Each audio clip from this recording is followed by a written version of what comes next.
Abu Idris al-Khawlani, rahimahullah, is one of the greatest of the tabi'een, one of the greatest scholars of the second generation of Muslims. And he describes this incident, قال دخلت مسجد دمشق. I entered into the masjid in Damascus.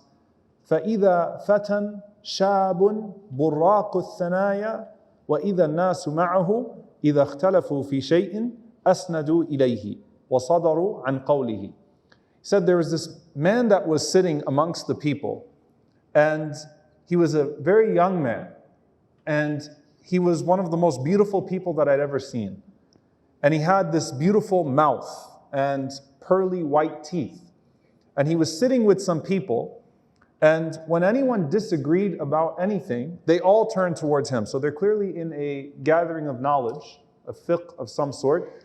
And when they had any disagreement, they turned towards this man and they asked him what he thought, and his statement was clearly the final statement. So he's clearly the scholar amongst this group. And he said, as I was watching him and I was watching his manners with the people, he said, I asked the people about him.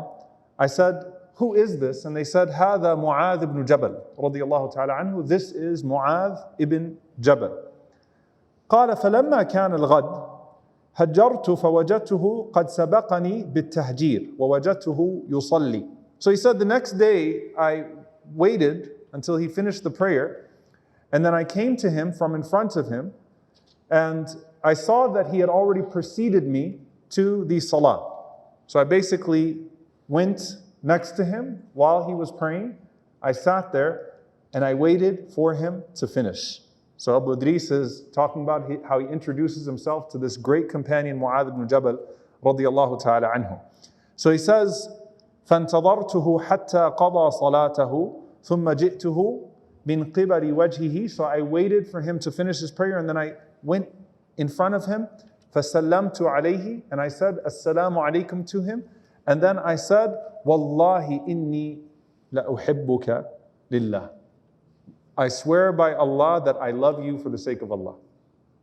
This is his first time seeing Muadh ibn Jabal radiallahu anhu, and just the way that he carried himself and the presence that he had about him and the way that all of the Sahaba, the Tabi'een, all of these students were crowding around him, and the appearance that he had, the mannerisms that he had. I just want to tell you that I love you for the sake of Allah.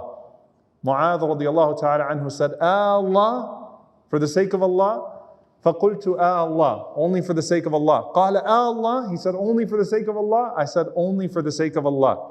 He said, only for the sake of Allah. Are you sure? I said, only for the sake of Allah. So he said, he pulled me close to him and he said, Abshir, glad tidings to you. فَإِنِّي سَمِعْتُ رَسُولَ اللَّهِ صَلَّى اللَّهُ عَلَيْهِ وَسَلَّمَ يَقُولُ. I heard the Messenger of Allah صلى الله عليه وسلم say, قَالَ اللَّهُ تَبَارَكَ وَتَعَالَى.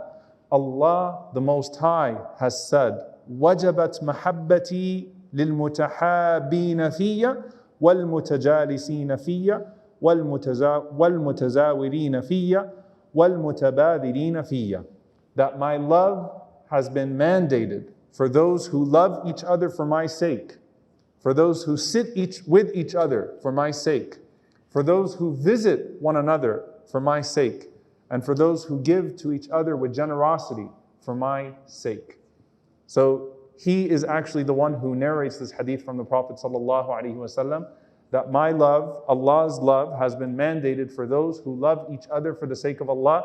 And Abu Idris happened to be that person that comes to Muadh radiallahu ta'ala anhu and says, I just want you to know, inni uhibbuka lillah, that I love you for the sake of Allah subhanahu wa ta'ala. May Allah make us amongst those mutahabeen, Allahumma ameen, those who love each other for His sake. And there are so many other narrations like this. A man by the name of Abu Bahriya, rahimahullah, قال دخلت مسجد حمص. I entered into the masjid in Hims. فإذا بفتى حوله الناس. And then I saw this man and he's surrounded by people. And he says, إذا تكلم كأنما يخرج من فيه نور ولؤلؤ. He said that every time he spoke, it was like light and jewels and pearls were coming from his mouth. فقلت من هذا? I said, who is this man? And they said, that is Muadh ibn Jabal, صاحب رسول الله صلى الله عليه وسلم. Muadh ibn Jabal, the companion of the Prophet sallallahu alaihi wasallam. And before I even start with his story even further about how he gets this ranking, on the Day of Judgment, who is Sayyid al-Shuhada? Who is the master of the martyrs on the Day of Judgment? Everyone knows Hamza radiallahu ta'ala anhu, that on the Day of Judgment when the Shuhada are lined up, may Allah count us amongst them, Allahumma ameen, when the martyrs are together, their Sayyid, their leader, will be Hamza radiallahu ta'ala anhu. Who is Sayyid al-Mu'adhineen? Who's the master of all mu'adhins?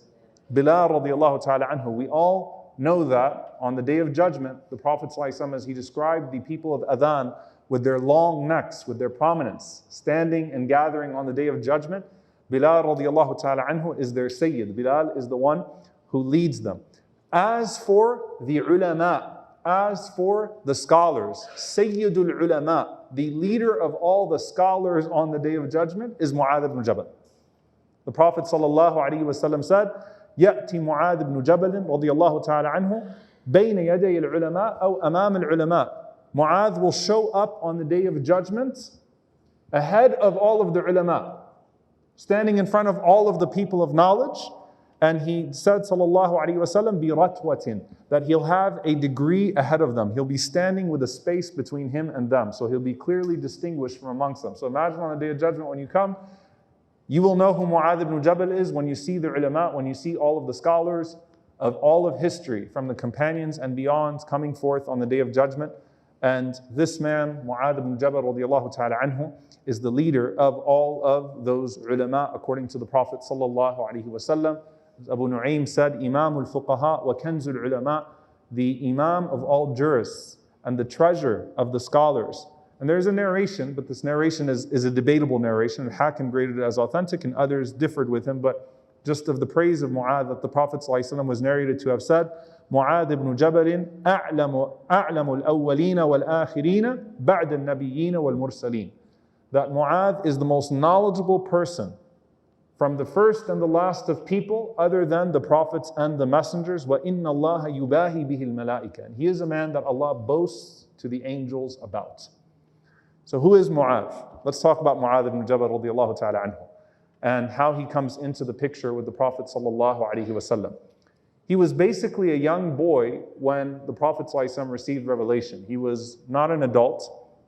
He was a young boy who was noted for, first and foremost, his appearance. كان معاذ طويلا حسنا جميلا. They said he was tall, he had a beautiful appearance, he was extremely handsome, he had a bright wheatish complexion, he had curly hair, he had beautiful big eyes, and he had broad shoulders, a slight limp, and a beautiful smile, the most beautiful smile that the people had seen. Jabir radiallahu anhu said, من أحسن الناس وجها وخلقا. A person who had the most beautiful, or of the most beautiful appearances as well as characters. And when he was silent, people stared at him in awe. And when he spoke, people listened to him in awe. So he captures people. As I said, very similar story to Mus'ab radiallahu anhu, a great parallel to Mus'ab ibn Umayr in Mecca.